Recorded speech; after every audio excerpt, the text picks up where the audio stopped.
The Bible contains the mind of God, the state of man, the way of salvation, the doom of sinners, and the happiness of believers.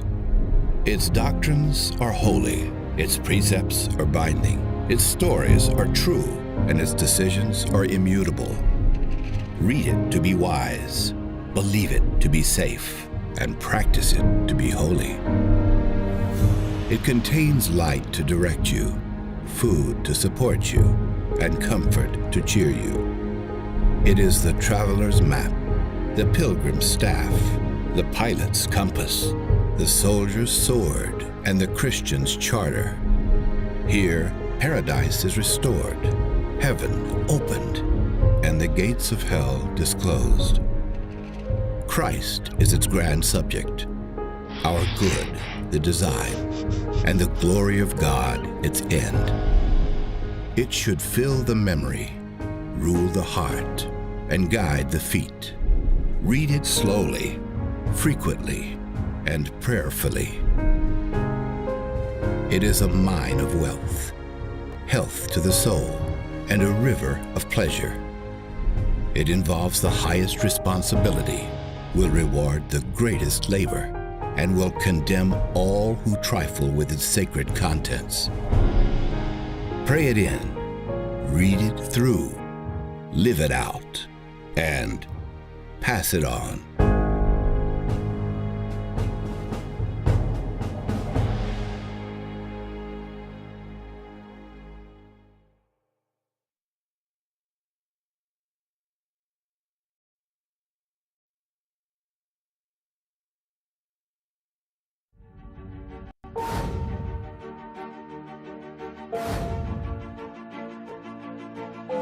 And when we have accurate knowledge, we'll be able to go out and tell women, men, boys, and girls that Jesus Christ saves.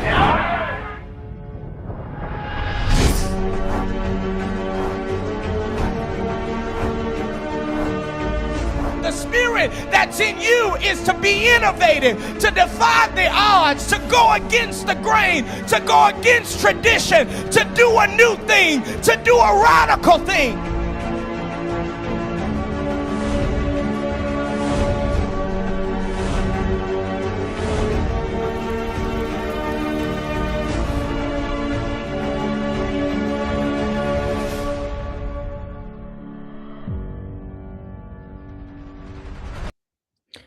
Well, it's a fabulous Friday and the day that the Lord has made, and certainly we are rejoicing and we are glad in this day.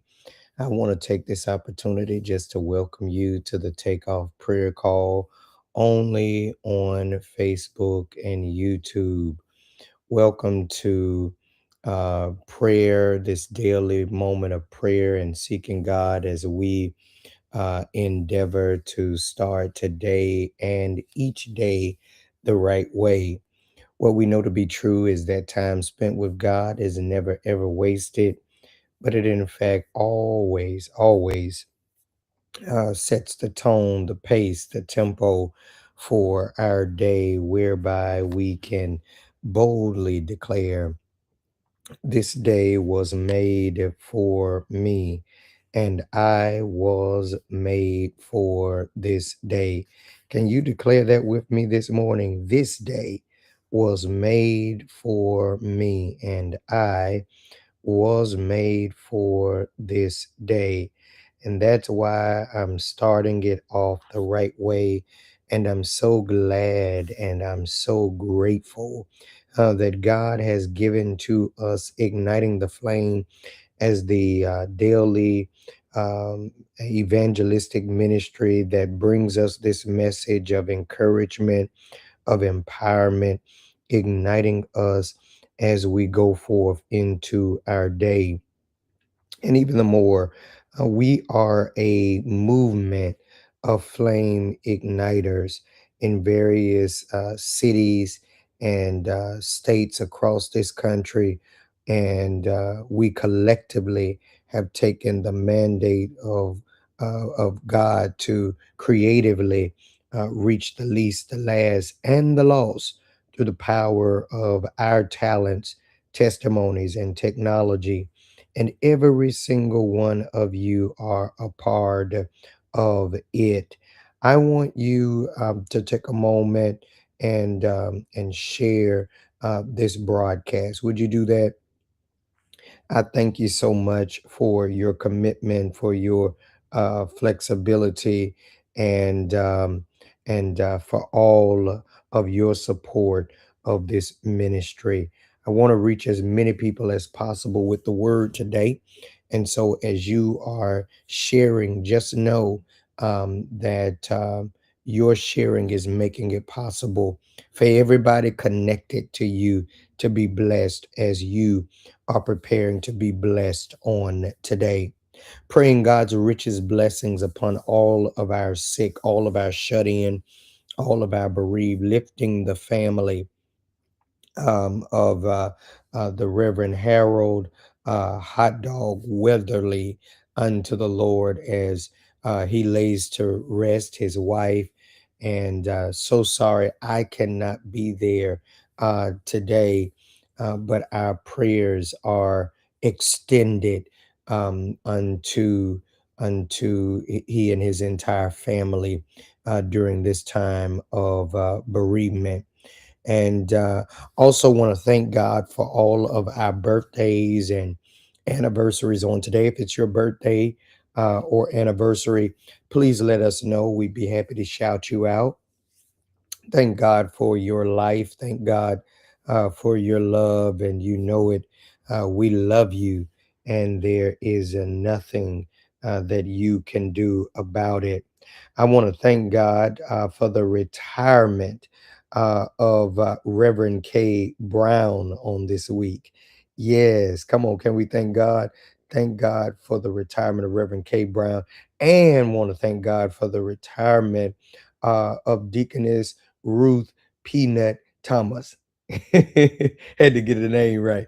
Deaconess Ruth Peanut Thomas. I'm telling you, now y'all do know I got work for y'all. I got work for every one of you that's retiring. To date, I think I have a total of four. Sister, I think that's Sister Deborah, Deacon Sidney, now Reverend K, and Deaconess Ruth.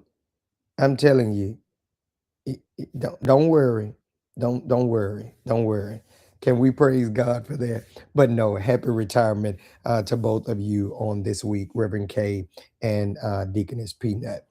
And speaking of deacon and deaconess, hey, on Sunday, y'all, on Sunday, we have Communion Sunday, and we are kicking off the celebration of our church anniversary. July gonna be a full month. Now, what I'm gonna tell you is this: it is hot in Pittsburgh. Is it still hot there?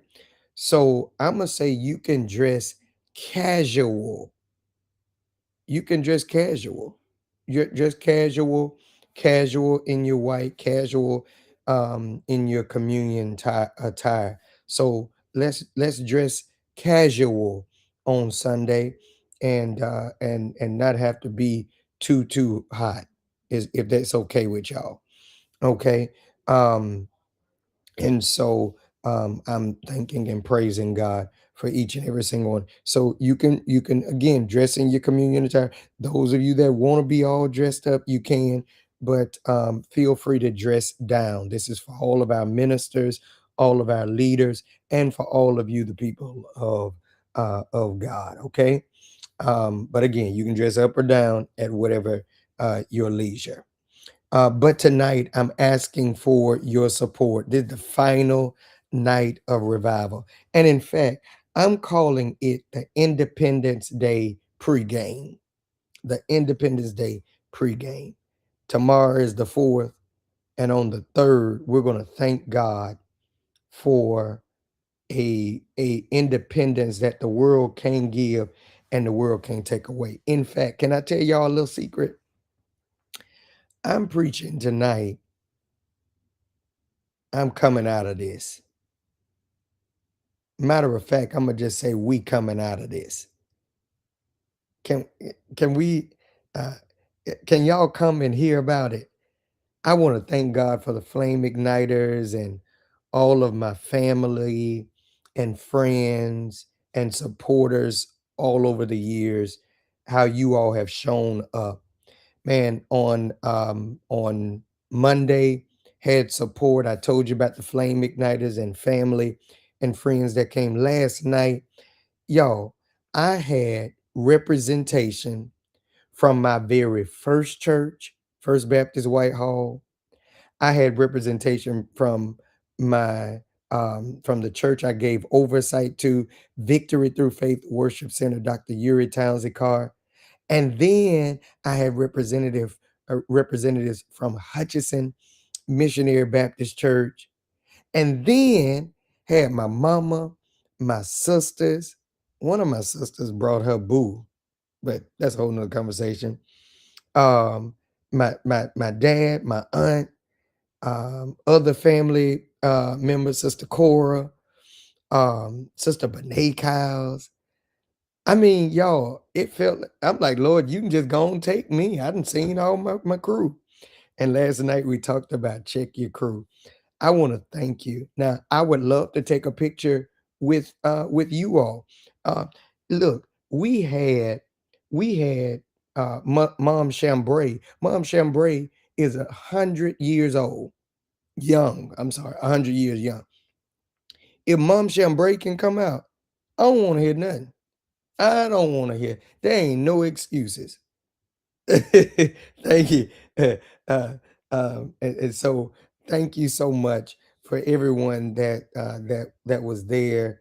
And I love you guys so very much. I need your support tonight as we close out. Central, y'all have been in the virtual sanctuary. Those of you that couldn't make it, you have been in the virtual sanctuary. So I want to thank you as well. But there is a word from the Lord, and I want to call your attention to Hebrews 12 and 14. How many of you ready for the word? Come on, just type it in the comments. I'm ready for the word. I'm ready for the word. I'm ready for the word. Hebrews 12 and 14. Follow peace with all men and holiness, without which no man shall see the Lord. Follow peace with all men and holiness, without which no man shall see the Lord. I want to ask a question this morning. We good? Come on, everybody, just type it in the comment. We good? We good? Have you ever entered into an awkward, space with somebody, and you just ended up having to say we good? Nope, nobody said anything wrong. Nobody officially fell out. Nobody per se announced there was a problem, but some shifted. You could feel it. The text got shorter. The calls got less frequent. The energy changed. We good? It this question is one of the shortest in the English language, and yet it carries tremendous weight. Because when you ask, "We good?"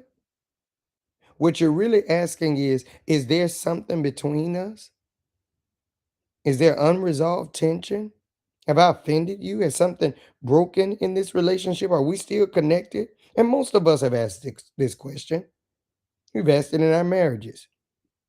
We've asked it in our friendships. We've asked it at church. We've asked it at work. You probably had to ask it with your children or with your parents. But the writer of Hebrews asks a more important question. Not, are you good with them, but are you good with God? God, we good? Because The greatest tragedy in life is not being disconnected from people. The greatest tragedy is being disconnected from the very God who created you. Now, Hebrews is written to believers under pressure. They're tired, they're discouraged, they're being challenged. And the writer closes chapter 12 by saying, follow peace with all men and holiness, without which no one shall see the Lord. In other words, if you want to know whether you're good, look at your relationships and look at your walk with God. He says, check your horizontal relationships.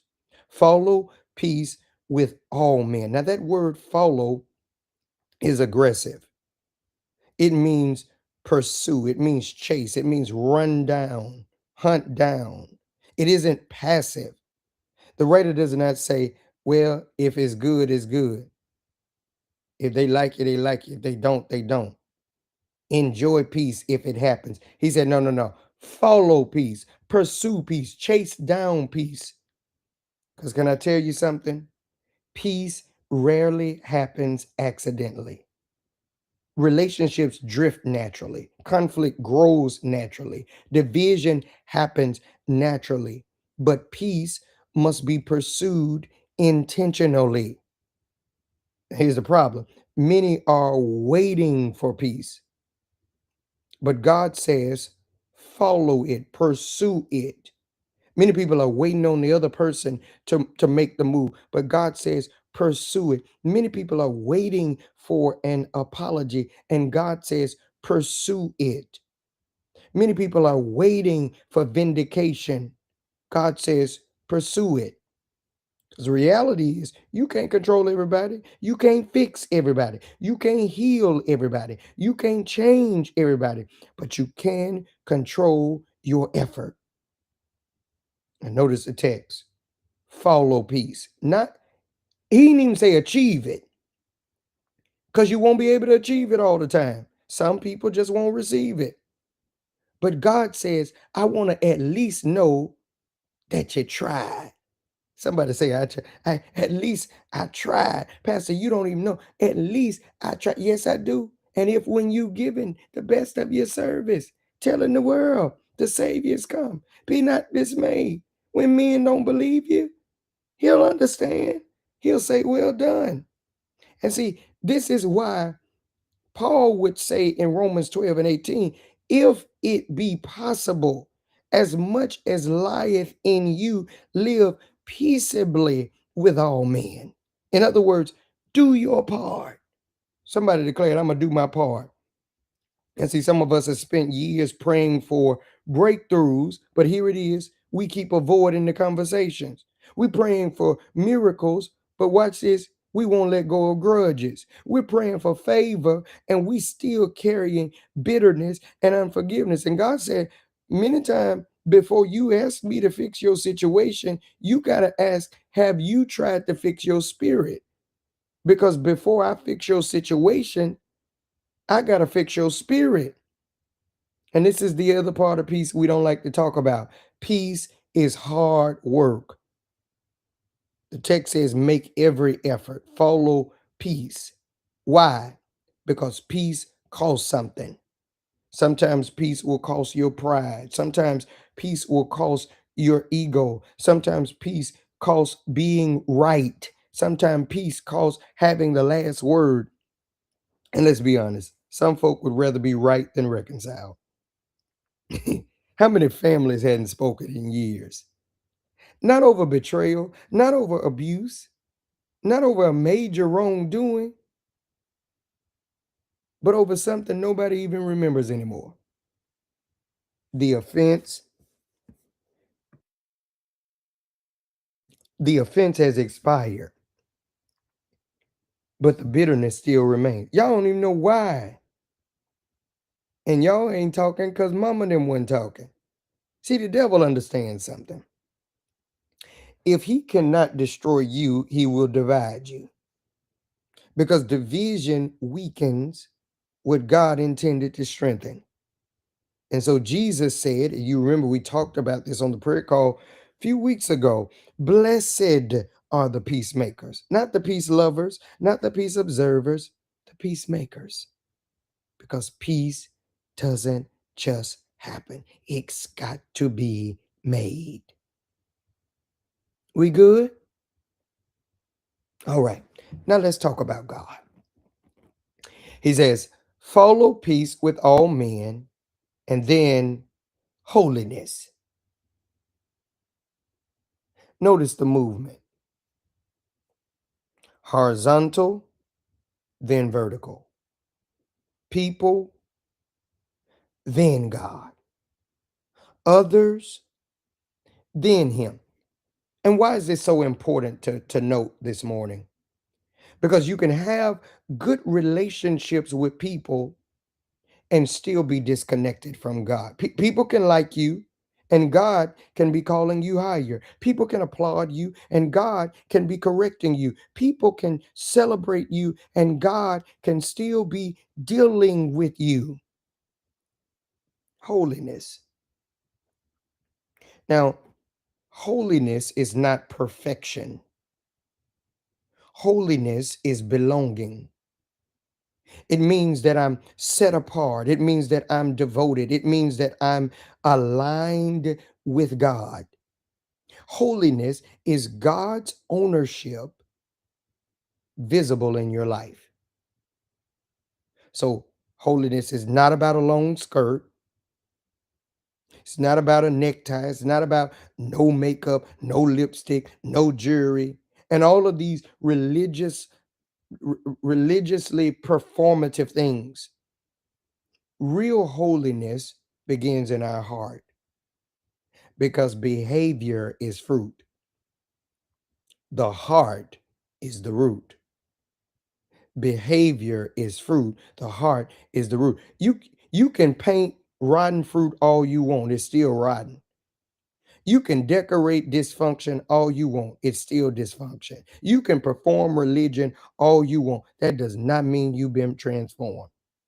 God is not running a cosmetic business. God is a God of transformation. And the scariest part of this verse, I don't know if it's scary for you, it's scary for me. He says, without holiness, no man shall see the Lord. Now, that ought to make all of us pause. Because many people read this and immediately think heaven. Mm-mm. Now, certainly it includes eternity, but it's much bigger than eternity. I'm talking about seeing God right now. How do you see God in a storm? How do you see God in a setback? How do you see God in suffering? How do we see God when life is hurting? That's spiritual vision. That's seeing the Lord. See, so many of us miss God. God opens doors and we don't even see Him. God protects us and we don't even see Him. God has made way after way and we don't see Him. God has answered prayers and we don't even see Him. Not because God isn't moving, but because our vision many times becomes distorted. You see, unforgiveness blinds us, bitterness blinds us, pride blinds us, sin blinds us, resentment blinds us, compromise blinds us. We can sit in church every Sunday and still be blind. So the question returns: we good? Not are you good with your Facebook followers? Not just with your coworkers, not, not just with your reputation, not just with our image. Are we good with God? Can God correct us? Can God tell us no? Can God convict us? Can God redirect us? Can God change our plans? Can God interrupt your dream? Can God challenge our assumptions? Can God expose our idols? Because relationship with God, being good with God, is more than just coming to church. Many people come to church, but few have that intimacy. We know our way around church culture, but few know God's voice. Many know religion, but very few know relationship. But I got good news. This is the shouting part. The text does not tell us to earn God's love, because you can't. It's saying respond to God's love. Holiness begins with grace and mercy. Before God ever told us how to live, he sent Jesus to die. Before God ever demanded holiness, he provided mercy. Before God required righteousness, Christ came to be our righteousness. Jesus came, lived, hung, bled, suffered, died, rose, and because of him, my guilt is forgiven. Everything broken can be restored. The sinner can become a saint. The lost can become found. The blind can see again. And here it is, one day, every believer, every one of us will literally see the Lord. One day, faith becomes sight. One day, prayer becomes presence. One day, hope becomes reality. One day, we shall see him face to face. Oh, I want to see him. Look upon his face, there to sing forever his amazing grace on the streets of glory. Let me lift my voice, cares are past, home at last, ever to rejoice. But until that day, let's walk so closely with him that we recognize his hand every day in our valleys, every day in our victories, every day in our tears, every day in our testimonies, every day in our waiting seasons, every day in our growing seasons. So when that great day gets here, we'll say, it's good to finally see you in person, because I done seen you all around me. Lord, thank you that we can be good with you, and help us to be good with each other. Lord, help us to be good with you and to be good with each other. Whatever is not good, thank you for the strength to make it right while we still have time. Thank you for time on time. Should have been ran out of time, but thank you for time on time to be good with others and with you. In Jesus' name, amen. All right, y'all. Were y'all blessed today? I know I was. I was challenged. I was helped on today. I want to challenge you to share today's message if it's been a blessing to your life. I want to challenge everybody that can and will declare it. We good. Hebrews 12 and 14. Would you consider, as this ministry has been a blessing to you today and really all week, would you consider sowing a seed via Cash App $ Ignite CDM, IGNITE CDM, IGNITE CDM. We bring this broadcast so that every day we can challenge you to be good with each other, to be good with God, to be the best that we can be with God and with each other. I want to thank God for this ministry, for your commitment, for your support. Those that can and will do at least a seed of 12.14. I know there are at least 2 or 3 of you that can do 112.14. I know it. Some of you got it like that. Some of you don't.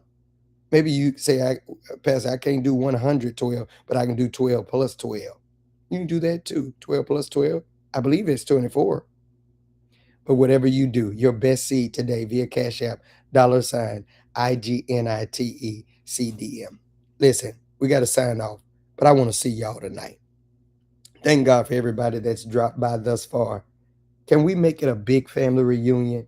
That's what we used to do around the 4th. You know, the 4th wasn't really for us, so we turned it into our family reunions. Can we make it a big flame igniter reunion, a big Hutchinson renewal reunion?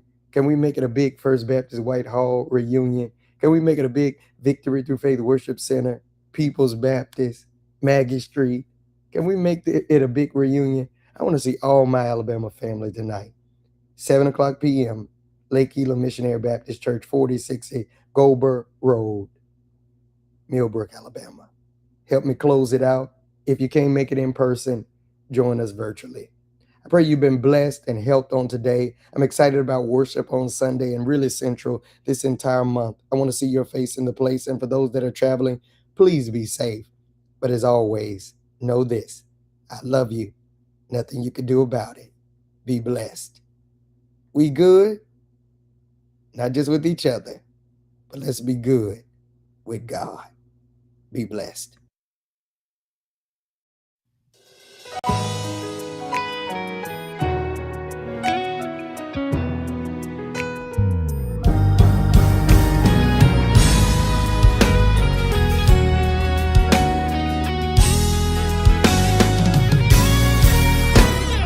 I have discovered evil wants to overtake me. I'm encouraged to keep his light shining in me. No longer bound beneath the load of guilt and shame. And if you're in darkness, he can bring a change. Ignite your flame. Don't be ashamed. Don't be ashamed. Lift your voice. Stand and proclaim. Lift your voice. Prove what God can do. What God can do. Show others He lives in you. Lives in you. Oh, ignite your flame. This is what He wants you to do. Oh, ignite. Ignite your flame. I believe you can do it. Listen, I know it may seem hard right now, but I discovered that evil wants to overtake me. But I'm encouraged. I've got to keep the light shining. No longer bound beneath the load. And if you're in darkness, I know He can make a change. Make a change. Don't be ashamed. Stand and proclaim. Be living proof what God can do.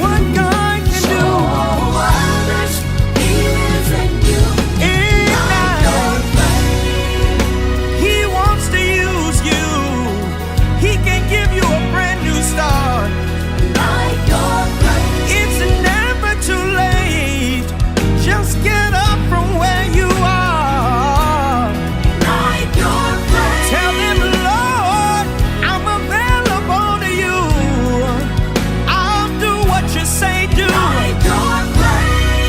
You can have your way. Tell Him, have your way. Oh, let it shine. Let it shine. Let it shine. Shine in me. Your guiding light. Your saving light. Let it shine in me. Let it shine in me. Let your light so shine before men that they may see your good works and glorify your Father which is in heaven. Reach beyond your situation and